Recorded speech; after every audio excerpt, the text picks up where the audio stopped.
Ni kuombe uchukue sekunde chache kusubscribe, like, comment na share kwa habari punde kila uchao. Asante.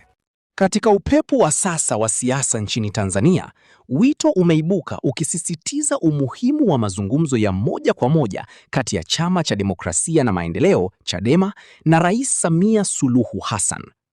Hoja kuu ni kwamba chama hicho kinapaswa kuonesha ukomavu wa kisiasa kwa kukubali kukutana na rais ili kujadili masuala nyeti yanayogusa taifa, ikiwemo hatma ya Tundu Lissu, maridhiano ya kitaifa na mchakato wa katiba mpya. Wachambuzi wa siasa wanaona kuwa hatua hiyo inaweza kuwa daraja muhimu la kuleta utulivu na mshikamano wa kitaifa.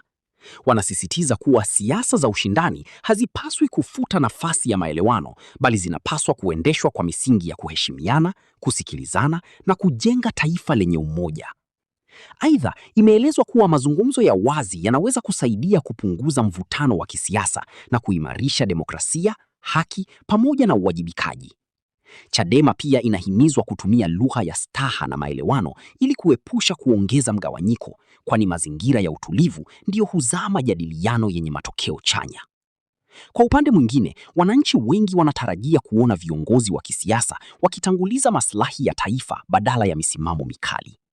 Kukutana kwa pande hizi mbili kunaweza kufungua ukurasa mpya wa maridhiano, sambamba na kuendeleza falsafa ya 4Rs: reforms, resilience, reconciliation na rebuild, inayosisitizwa na Rais Samia. Kwa ujumla, wito wa mazungumzo kati ya rais na Chadema unaonekana kama hatua ya busara inayoweza kusaidia kupatikana kwa suluhu ya kudumu. Watanzania wanasubiri kuona uamuzi wa viongozi hawa ukiakisi hekima, uzalendo na dhamira ya kuijenga nchi katika misingi ya amani, mshikamano na maendeleo endelevu.